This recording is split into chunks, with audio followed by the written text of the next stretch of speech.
Welcome back, and thank you for tuning into Cheating Tales Lab. We appreciate every single one of you. We'd love to know, what part of the world are you watching from right now? Let us know in the comments. Now, let's dive into today's story. Chapter 1. The Midnight Call. My phone rang at 2 a.m. Sorry to wake you, my colleague Preston said. But your wife just applied for the position in our Tokyo office. I looked at my wife Vivian sleeping beside me. The 5-year contract, he continued. Your signature was on the spousal approval form. I'd never seen any forms. At breakfast, she talked about weekend plans. I found her passport and packed suitcase in the trunk of her car. One-way ticket for next Tuesday. The harsh glow of my phone screen pierced the darkness of our bedroom. Preston Miles, a senior partner at Dixon and Hammond International, would never call at this hour unless something was critically wrong. Nate, you there? Preston's voice cut through my stunned silence. Yeah, I'm here. I kept my voice low, stealing another glance at Vivian's sleeping form. Her chest rose and fell in a peaceful rhythm, dark hair spilling across her pillow. Look, I wasn't sure whether to call. The application crossed my desk an hour ago. They're fast-tracking it. The paperwork has your signature dated 3 weeks back. Send me everything, I said, my mind already calculating. Done. Check your email. After ending the call, I slipped from bed and retreated to my home office. The documents in Preston's email were comprehensive. Application forms, a 5-year relocation contract, salary negotiations, housing allowance. And there it was, my forged signature on the spousal approval form. A convincing replica, but missing the slight hook I always added to my final L. Nathaniel Russell, 38, decorated Marine turned architectural restoration specialist. I'd built a reputation for breathing life into forgotten structures, seeing potential where others saw only decay. The irony wasn't lost on me. I returned to bed, watching my wife of 7 years sleep. For 3 hours, I lay beside a stranger. Over breakfast, Vivian chatted about plans for our anniversary dinner that weekend. I matched her performance with my own, agreeing to reservations at Lorenzo's, her favorite restaurant. I'll be home late tonight, she said, gathering her things. Client presentation. Good luck, I replied, kissing her cheek. Knock him dead. After she left, I went to the garage. Her Audi was spotless as always. The trunk unlocked with our shared key code. Inside, a packed suitcase carefully concealed beneath a blanket, her passport tucked into a side pocket. A one-way ticket to Tokyo scheduled for Tuesday, 4 days away. I carefully returned everything exactly as I found it, and went to my workshop in the basement. Here, surrounded by architectural models and restoration plans, I had always found clarity. The tools of my trade lined the walls, precision instruments for measuring, cutting, reshaping. I pulled out the burner phone I'd kept since my military days. Old habits. 3 calls later, I'd enlisted a digital security specialist and a private investigator, Khalil and Renata, former military colleagues who owed me their lives from our time in Fallujah.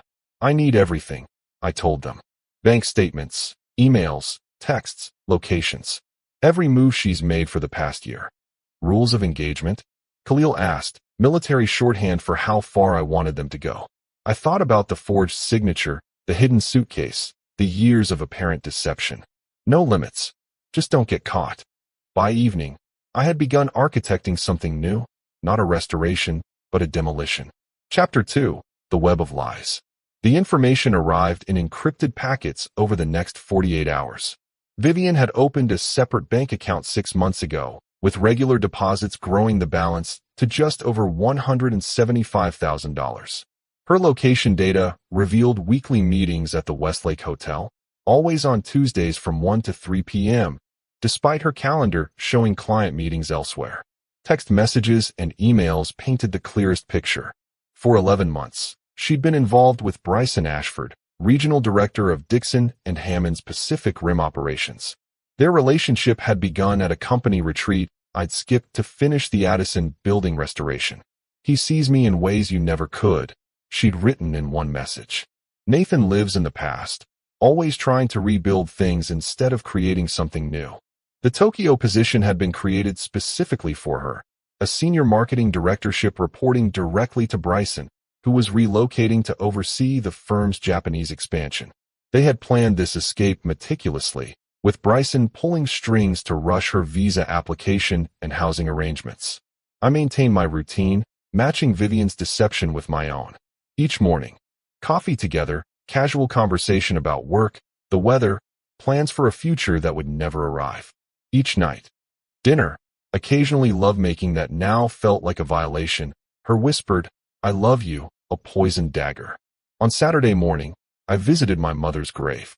Diana Russell had raised me alone after my father abandoned us when I was 8. "Trust actions, not words," she'd always said. "When people show you who they are, believe them." Later that day, I met with Cole Barton, a criminal attorney who had served with me. I laid out what I knew without revealing my intentions. "Your prenup is solid," Cole confirmed after reviewing the documents. "Her infidelity voids any claim to your assets or business.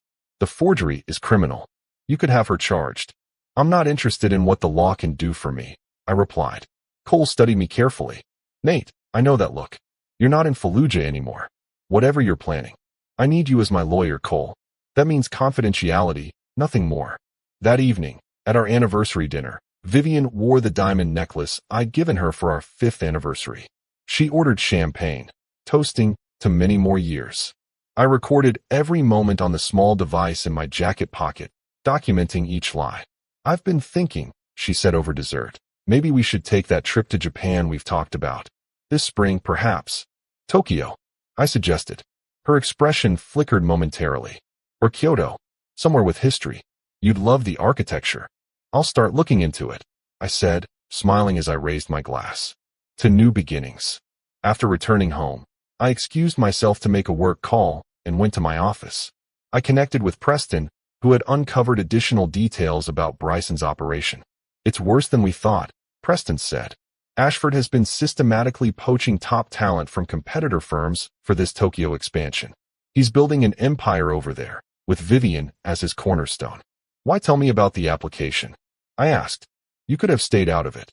Preston paused. "Your father saved my life in Desert Storm. I never told you, but he made me promise if I ever crossed paths with his son, I'd look out for you. When he left your mother, it wasn't what you think, but that's a conversation for another time." The revelation stunned me, but I compartmentalized it. One betrayal at a time. That night, I watched Vivian sleep while reviewing the dossier on Bryson Ashford. His vulnerabilities, his patterns, his ambitions. He'd left 2 previous wives when better opportunities arose. He had a reputation for discarding people once they'd served their purpose. Vivian would eventually learn this herself. But by then, it would be too late for both of them. Chapter 3. The Parallel Lives. Sunday brought rain, keeping us indoors. Vivian suggested a movie marathon, curled against me on the couch as we watched her favorites. I noted how she checked her phone during each film, smiling at messages I now knew came from Bryson. "Work never stops," she said apologetically after the 3rd time. "Who is it?" I asked casually. "Just Lisa from marketing. Last-minute changes to Tuesday's presentation." Tuesday, her flight day. That evening, Renata called with news about Bryson's past. "Your wife's boyfriend has a pattern," she explained.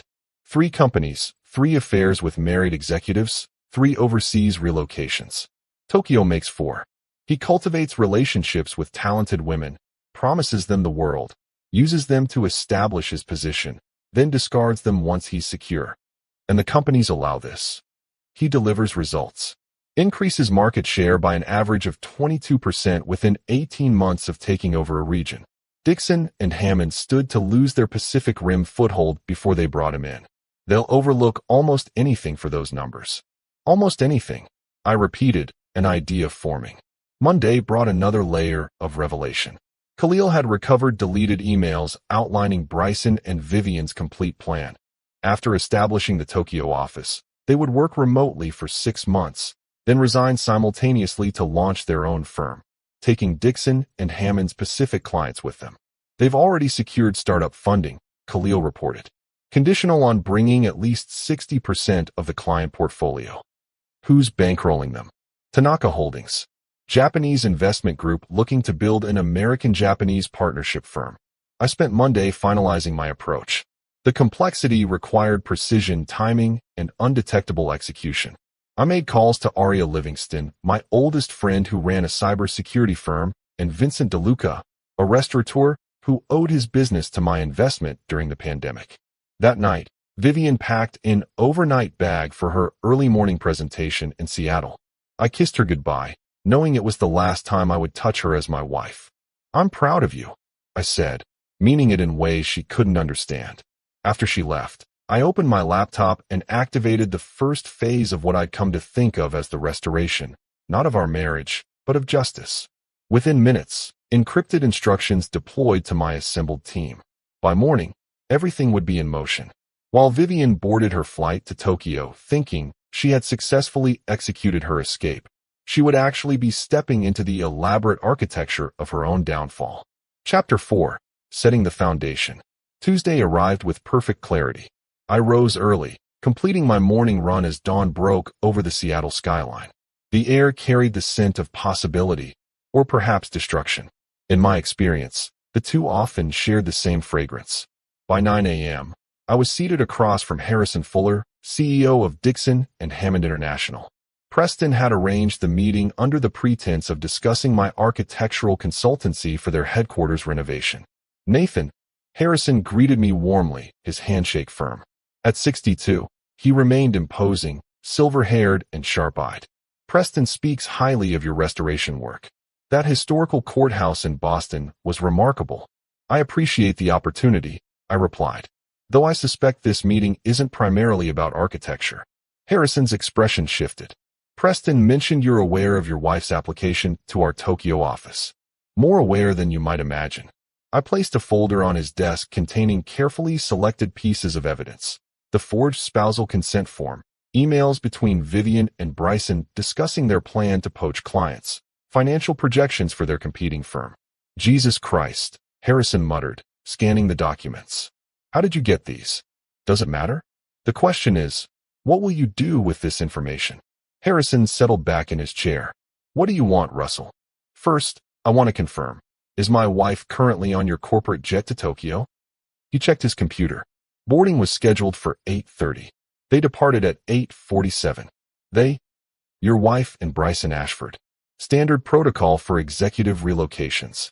I nodded. "Here's what happens next. You'll allow them to establish your Tokyo office exactly as planned.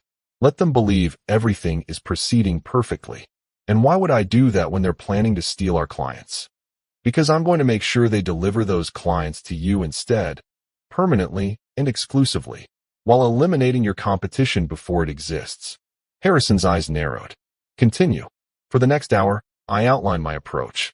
Harrison occasionally interjected with questions or refinements.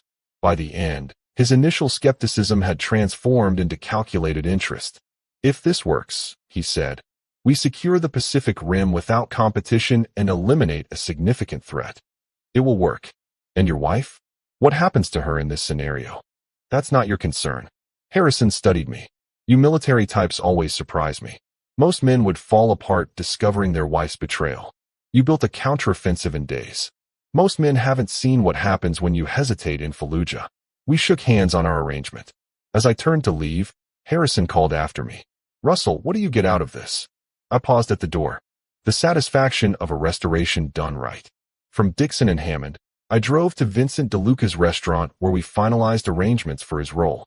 As a prominent figure in Seattle's culinary scene, Vincent had connections throughout Asia's luxury hospitality industry, connections Bryson and Vivian would soon encounter.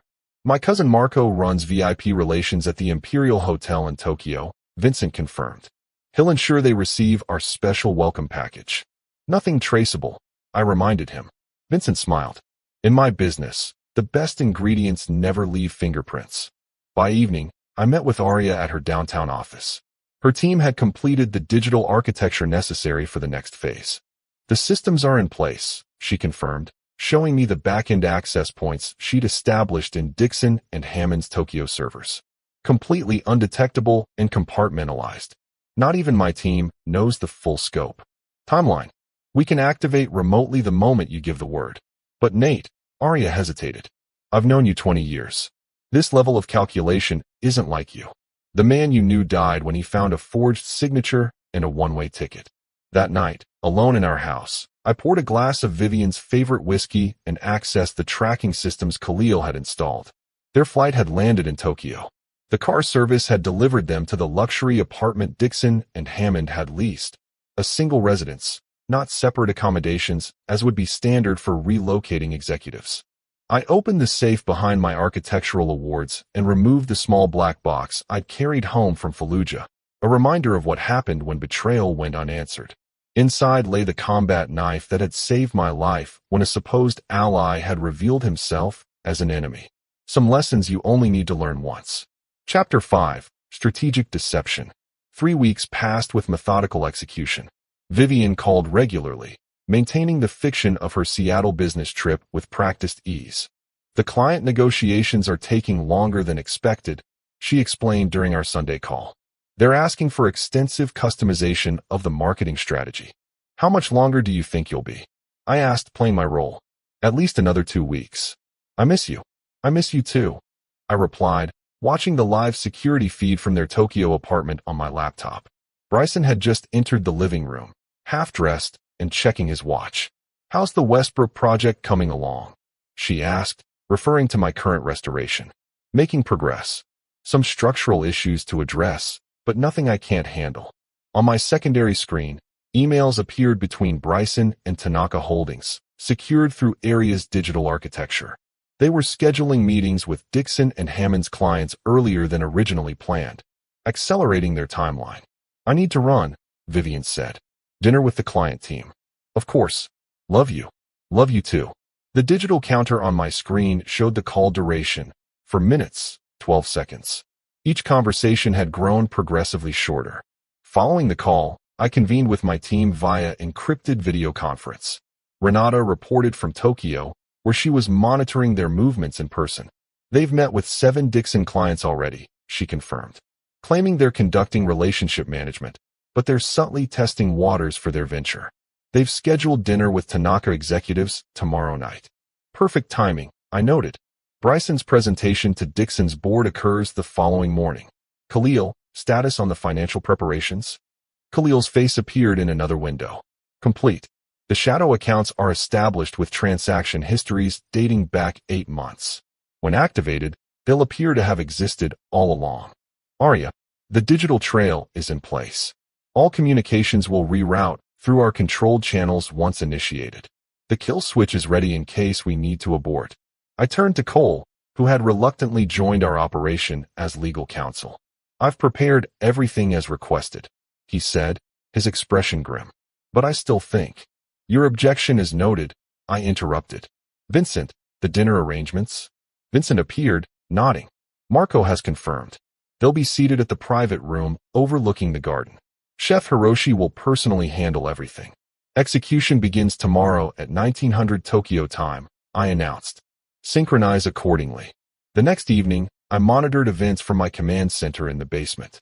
Renata's discreet cameras showed Bryson and Vivian arriving at the exclusive Kitsune restaurant to meet the Tanaka Holdings executives. They were escorted to the private dining room, where Chef Hiroshi greeted them personally. Special menu this evening, he announced in accented English, to celebrate new partnerships. Meanwhile, in Dixon and Hammond's Tokyo server room, Area's program activated precisely at 7:15 p.m. Every communication Bryson and Vivian had sent regarding their plan was duplicated, modified, and redirected to create an alternate narrative, one that implicated Tanaka Holdings in corporate espionage against Dixon and Hammond. At the dinner, courses arrived with exquisite presentation. With the third course came Vincent's special edition, a rare mushroom variety that, when properly prepared, induced no immediate effects but would ensure both Bryson and Vivian experienced violent stomach distress, beginning approximately 4 hours later, precisely when Bryson would be midway through his important board presentation. Board meeting status? I asked Khalil. Harrison has confirmed all 23 board members will attend virtually. Our intercept is ready.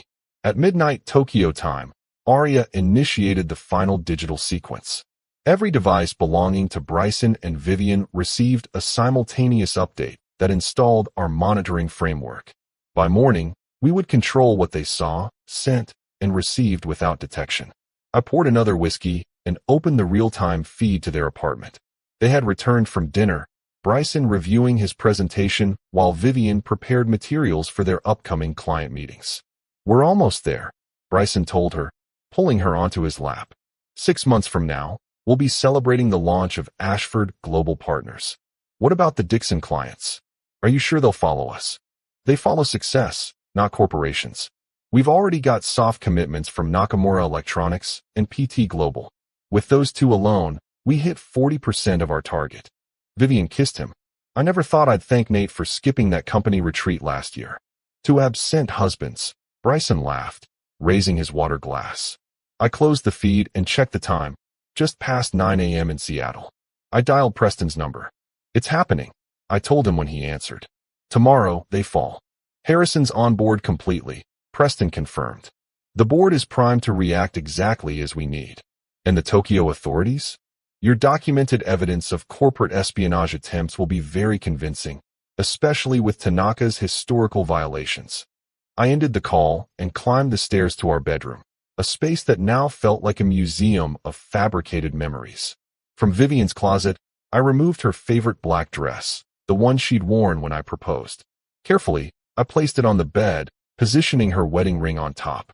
They were symbols not of what was lost, but of what had never truly existed. Chapter 6. The First Tremors. The collapse began precisely as designed. At 9 a.m. Tokyo time, Bryson stood before Dixon and Hammond's virtual board meeting, 30 minutes into his presentation on Pacific Rim expansion. Behind the directors' faces on the large screen, Vivian sat off camera, monitoring reactions and messaging with Tanaka Holdings representatives. Bryson reached the crucial section on client acquisition strategy when the first wave of distress hit him, a cold sweat followed by intense abdominal cramping, courtesy of Vincent's specially prepared mushrooms. Excuse me, he stammered, loosening his tie. Just need water. In Seattle, I watched through the conference room cameras Arya had accessed. Harrison caught my eye through his private video feed and gave an imperceptible nod. Mr. Ashford, Harrison interrupted. Before you continue, we've received some concerning information regarding unauthorized client communications. Bryson froze, still fighting the escalating physical distress. I'm not sure what you mean. Communications between yourself, Vivian Russell, and Tanaka Holdings discussing the transfer of Dixon and Hammond clients to a new venture. The boardroom erupted in overlapping questions. Vivian, now visible as she moved to stand beside Bryson, had gone pale, both from Harrison's statement and the beginning of her own physical symptoms. That's absurd, Bryson managed, swallowing hard. We would never. Harrison displayed the modified emails on screen, perfect duplicates of their actual conversations, but with damning adjustments implicating Tanaka in financing corporate theft. These were flagged by our security team this morning, Harrison continued, along with transfer authorizations to offshore accounts under both your names. These are fabricated, Vivian insisted, her professional composure cracking as nausea visibly swept through her. Someone has. She couldn't finish, rushing from the room. Bryson, looking increasingly unwell himself, attempted damage control. There's been a misunderstanding, he insisted, sweat now visible on his forehead. Or a security breach. I've never. His phone chimed with an incoming message. When he glanced down, he saw what appeared to be a text from Vivian. They know everything. Delete all communications with Tanaka now. The message, sent through our intercepted channels, was the tipping point. Bryson immediately began attempting to delete emails from his phone, an action captured on the conference room camera and displayed to the board in real time. Mr. Ashford, Harrison's voice cut through the chaos. Are you deleting evidence during a board inquiry? Simultaneously, Khalil activated the financial trail. Banking alerts appeared on both Bryson and Vivian's phones showing wire transfer confirmations, funds apparently moving from Tanaka Holdings through their personal accounts and into the shell company we'd established in their names. In their apartment bathroom, Vivian was violently ill while attempting to respond to increasingly panicked texts from their Tanaka contacts, who were receiving equally disturbing messages seemingly from her, but actually generated by our system. By noon Tokyo time, Dixon and Hammond Security had escorted them from the building. Their credentials were suspended pending investigation, and they returned to their apartment to find Japanese financial authorities waiting with questions about suspicious international transfers. Meanwhile, Harrison was meeting with Tanaka Holdings executives, presenting evidence that their company had attempted to orchestrate corporate theft, evidence they vehemently denied, creating exactly the confrontation we'd anticipated. In Seattle, I drove to Dixon and Hammond's headquarters for my scheduled appearance. Preston met me in the lobby, his expression appropriately concerned. "Nathan, thank you for coming on such short notice. I know this is difficult." Camera crews from local business news outlets were setting up in the main conference room, invited by Harrison to document the company's transparent response to attempted corporate espionage. "Is it true?" I asked, playing my role for the assembled executives. "About Vivian?" Harrison approached, extending his hand with practiced sympathy. "I'm deeply sorry, Nathan. We had no idea until this morning. The evidence is unfortunately quite clear." I allowed my expression to shift from confusion to devastation as Preston showed me the evidence of my wife's betrayal, both professional and personal. "We felt you deserved to hear this directly from us," Harrison continued, "given your relationship with the company." "I appreciate that." I managed, the picture of a man struggling to process shocking news. "What happens now?" "We're cooperating with authorities in both countries. Corporate espionage of this magnitude, there will be serious consequences." The press conference began 30 minutes later. Harrison announced the discovery of a sophisticated attempt to undermine Dixon and Hammond's Pacific Rim operations through client theft and proprietary information transfer. He introduced me as an innocent victim in this situation, who has graciously offered his cooperation despite personal betrayal. When asked for comment, I delivered the lines we'd crafted. "I'm as shocked as everyone else. The woman I've been speaking to daily claimed to be in Seattle on business. Finding out she's been in Tokyo with someone else." I paused for effect. "I just want the truth, whatever that is." The story exploded across business news and social media. By evening, Vivian had called 17 times. I let each go to voicemail, listening as her messages evolved from confusion to panic to desperate pleading. "Nathan, it's not what it looks like. We're being set up. Someone has fabricated all of this. Please call me back." Then later, the police came to the apartment. "They're saying we tried to steal clients, that we took bribes. None of it's true. I need your help." And finally, "Nathan, please. They've frozen our accounts. They're talking about criminal charges. I can explain everything. I love you. Please." That night, I sat in my workshop surrounded by the tools of restoration. On my laptop, security footage showed Vivian and Bryson in separate interrogation rooms at Tokyo Metropolitan Police Headquarters, each apparently implicating the other based on the manipulated communications they were being shown. Cole called with an update. "Japanese authorities are pursuing financial crimes charges. Dixon and Hammond has filed civil suits against both of them and Tanaka Holdings. Their assets are frozen, and the apartment access has been revoked." "And their legal representation?" Dixon's Tokyo counsel recommended a firm known for handling hopeless cases. "They'll go through the motions, but..." He paused. "Nate, they're looking at serious jail time in a foreign country. Is that what you wanted?" I considered the forged signature, the hidden suitcase, the years of lies. "No," I replied honestly. "It's just the beginning." Chapter 7. The Crushing Pressure.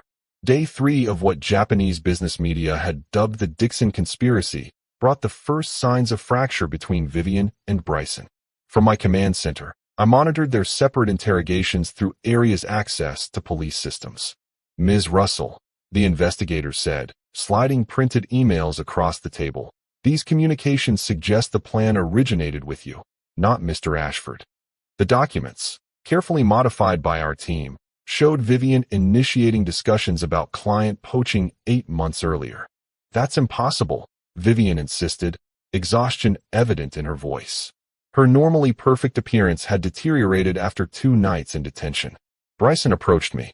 "He orchestrated everything. Yet your digital signature appears on the incorporation documents for Ashford Global Partners 3 weeks before his."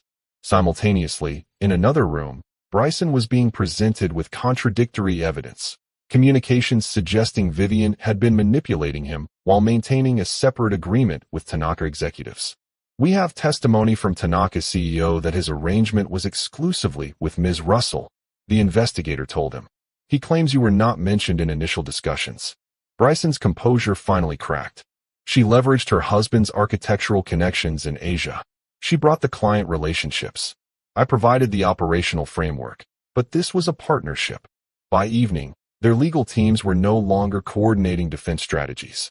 Bryson's attorney filed motions suggesting Vivian had been the primary architect of the scheme, while her counsel submitted evidence painting her as an unwitting participant in Bryson's long-standing pattern of corporate theft.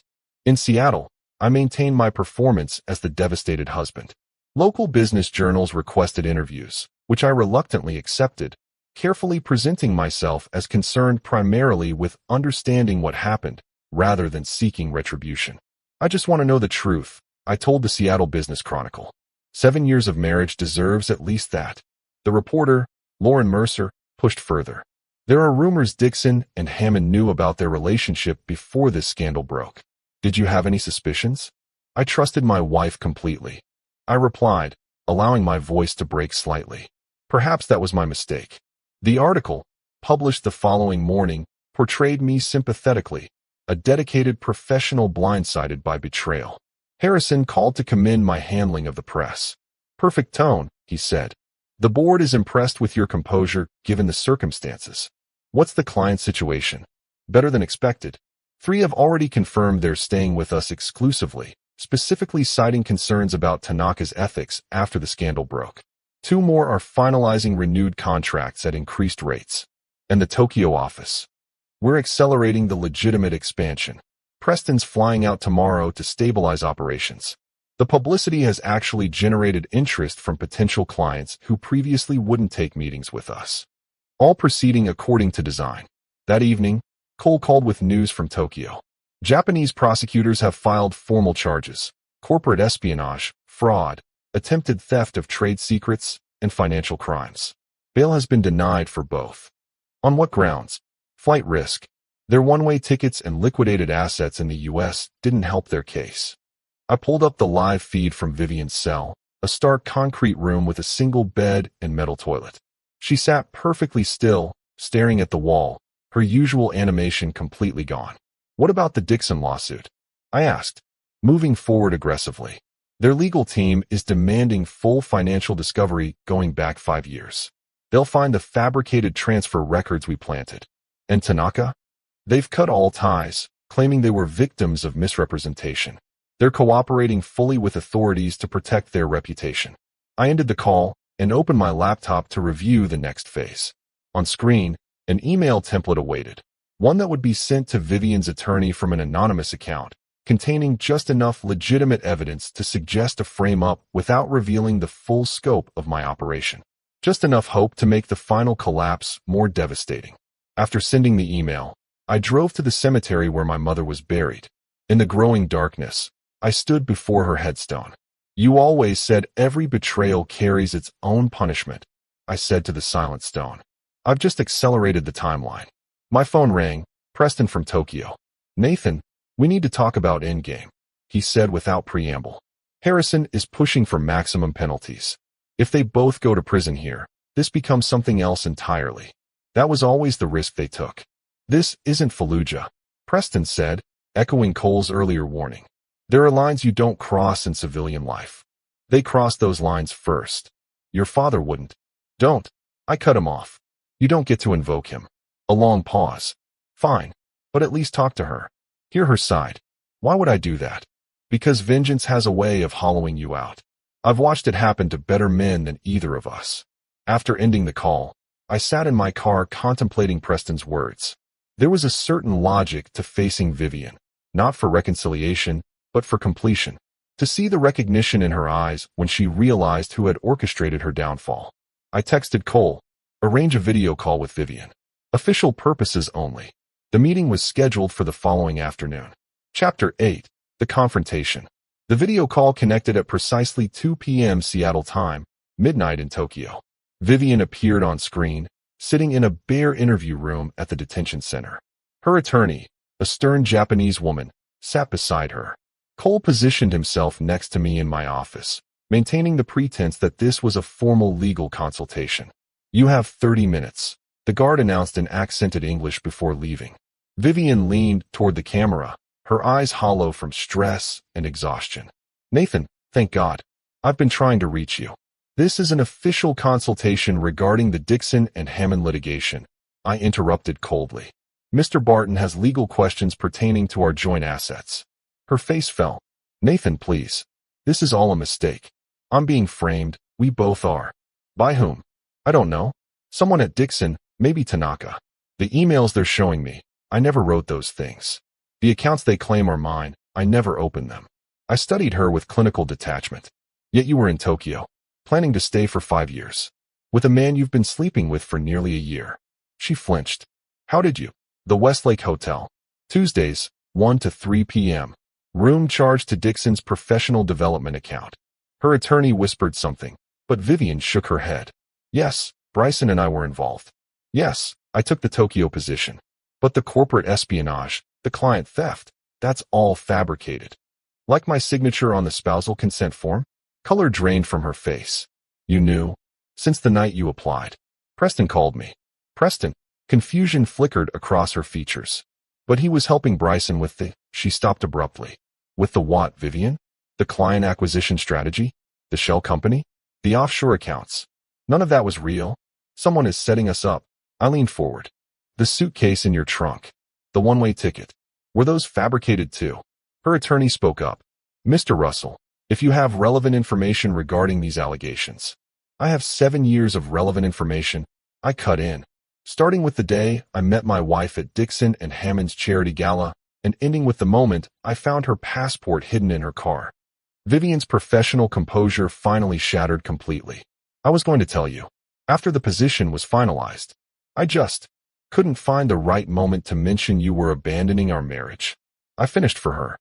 Or was forging my signature simply more efficient? Nathan, she whispered, tears welling. This isn't you. You don't do this to people. Do what exactly? Destroy them. You're a builder.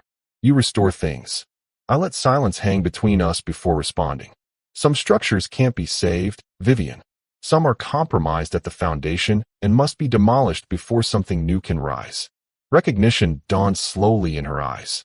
The emails. The accounts. The timing of everything. Her voice dropped to a whisper. It was you. Cole shifted uncomfortably beside me. Ms. Russell, he interjected. I advise against making unfounded accusations that could complicate your legal position. But Vivian continued staring at me, the full realization transforming her expression from confusion to horror. You orchestrated all of this, she said, no longer a question. Somehow you got to Dixon, to Tanaka, to the Japanese authorities. You created evidence. I remained expressionless. That sounds like the desperate theory of someone facing prison time. I know you, Nathan. Better than anyone. This has your fingerprints all over it. The planning, the precision, the layers. A strange calm settled over her. The architectural approach to destruction. Time is limited, Cole reminded us. We should discuss the legal matters at hand. There's nothing to discuss, Vivian said, still holding my gaze. He's already decided everything. She leaned closer to the camera. What happens now? Do we go to prison? Do you destroy our lives completely? You destroyed your own life the moment you decided I was disposable. I never thought that, she whispered. I just wanted something different. Something mine. And now you have it. Her attorney spoke rapidly in Japanese to someone off camera, clearly concerned by the direction of the conversation. Whatever you think I've done, Vivian said, whatever pain I've caused you, this response is beyond anything. Actually, I interrupted, it's precisely proportional. You plan to discard 7 years without a second thought. I've simply ensured those years have proper weight. The guard returned, signaling the end of our time. As Vivian was led away, she turned back to the camera one last time. Nathan, she called, this won't give you what you think it will. After the connection ended, Cole closed his laptop and stared at me. She knows, he said flatly. Suspects. She can't prove anything. And if she tells Bryson her suspicions? Let her. 2 disgraced executives claiming conspiracy from detention cells? Who would believe them? Cole gathered his things. I've done everything you asked as your attorney. But as your friend, I'm telling you, this ends now. You've made your point. Let the legal system handle the rest. After he left, I poured myself a drink and called Harrison. She knows, I told him. At least partially. Does that change our approach? I considered the question. No. Proceed as planned. That night, I received a text from an unknown number, a Tokyo exchange. I underestimated you completely. Respect from one strategist to another. Can we talk? B. Bryson, reaching out directly. An interesting development. I responded, about what? The reply came immediately. Mutual benefit. I know how to end this with everyone winning. I'm listening. Dixon wants its reputation clean. You want closure. I want freedom. Vivian is the common denominator. I have evidence she acted alone. I stared at the message, disgusted yet fascinated by his immediate willingness to sacrifice her. What evidence? I asked. Original emails she sent me. Recordings of conversations about client acquisition. Her documented research into Japanese business law regarding non-competes. All implicating her alone. With proper context, yes. Enough for reasonable doubt about my involvement. Enough to focus prosecution on her. I thought about Vivian in her detention cell, about Bryson's pattern of discarding women once they'd served their purpose. What's your proposal? I typed. I provide everything to authorities. Testify she manipulated me. Dixon drops charges against me in exchange for cooperation. I resign quietly, return to America. She takes the fall. You get justice. Everyone wins. Everyone except Vivian. I set the phone down without responding, a new approach crystallizing in my mind. The true architect of destruction might not be me after all, but the man who had seen my wife as merely another stepping stone. Chapter 9. The Final Blueprint. Morning brought clarity and purpose. I forwarded Bryson's messages to Harrison, Preston, and Cole with a single question. Does this change our approach? Harrison responded first. Opportunistic, but potentially useful. Your call. Preston, not surprised. Confirms everything I suspected about him. Cole simply wrote, how far does this go? I considered all angles while preparing for the day. Vivian and Bryson's preliminary hearing was scheduled for that afternoon in Tokyo. Dixon's board would convene tomorrow to determine their official position on the prosecution. The pieces were in place for my final design. At noon, I called Bryson back. I've been considering your proposal, I said when he answered. And his voice held controlled eagerness. It has merit, but I need assurances. Name them. Complete separation between you and Vivian going forward. No contact, no support. Already done. Our attorneys aren't even coordinating anymore. Full disclosure of every communication, every plan, every meeting. I can provide that immediately. An admission of your relationship on record. A hesitation. That complicates my position with Dixon. It's non-negotiable. Fine, he conceded. For the right arrangement, I'll acknowledge the relationship while maintaining I was unaware of her corporate espionage intentions.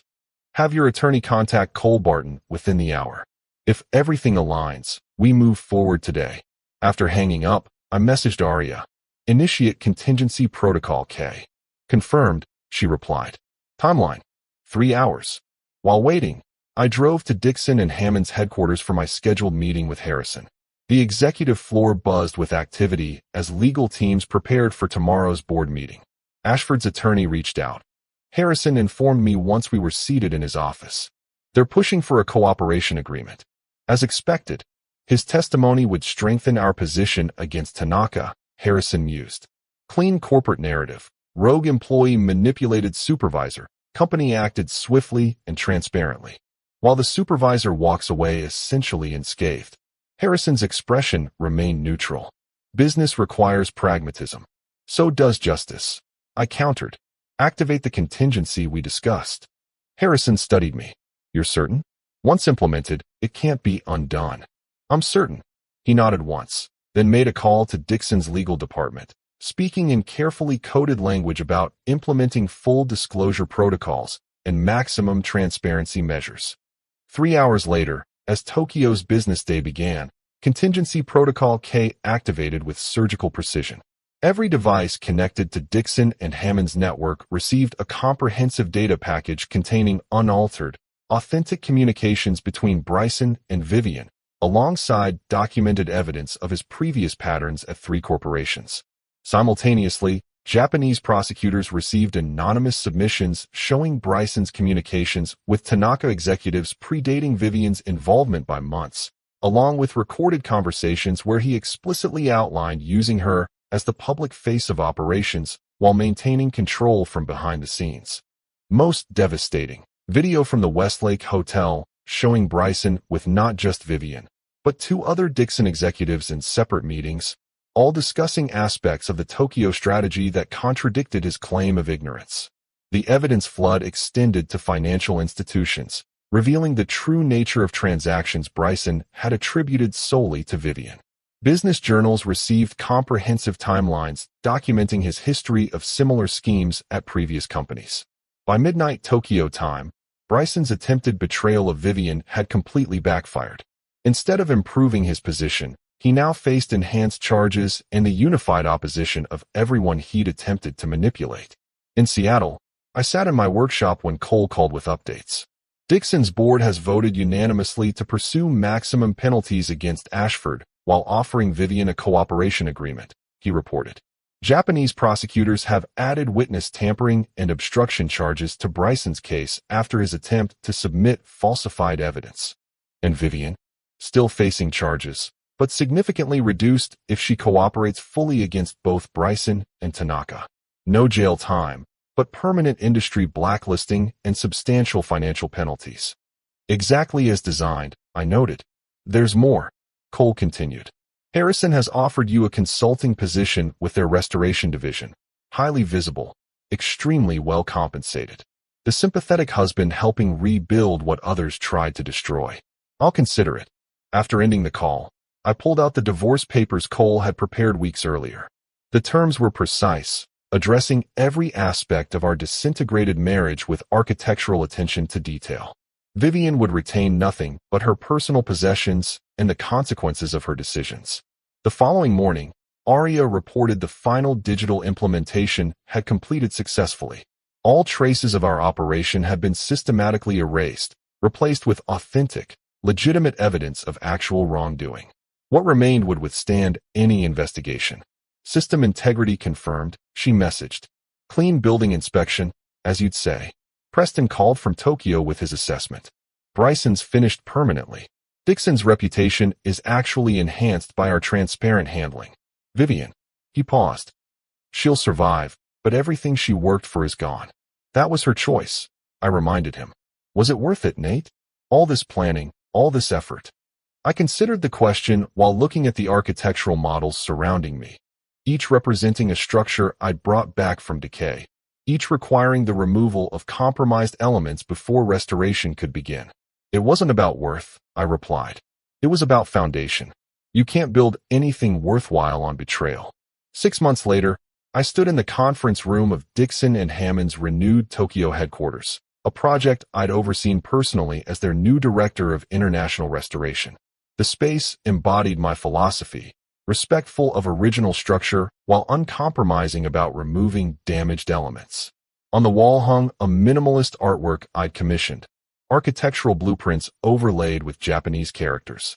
Only I knew it contained the date Vivian had signed her forged approval form, a private reminder that every design has consequences. Bryson remained in Japanese custody awaiting trial on multiple charges, his reputation and career destroyed beyond recovery. Tanaka Holdings had been forced into a disadvantageous settlement with Dixon, effectively removing them as competition in key markets.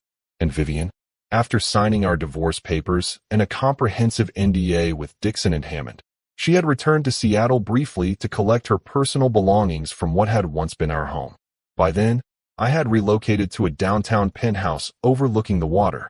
Her final message arrived by courier, a single page containing just 3 sentences. You were right about foundations. Mine were built on sand. Yours were always stone. I never responded. Some structures aren't meant to be preserved, only remembered as lessons in architectural integrity. The past had been demolished completely, making way for new construction, a life redesigned according to my exclusive specifications. As I gazed out over Tokyo's skyline, Preston joined me with a glass of whiskey. To rebuilding, he offered. I nodded, accepting the toast. To understanding what deserves to stand and what must fall. In architecture, as in life, the integrity of what remains depends entirely on the precision of what you tear down. I had become not just a restoration specialist, but something far more definitive. The betrayal architect. This is where our story comes to an end. Share your thoughts in the comments section. Thanks for your time. If you enjoy this story, please subscribe to this channel. Click on the video you see on the screen, and I will see you there.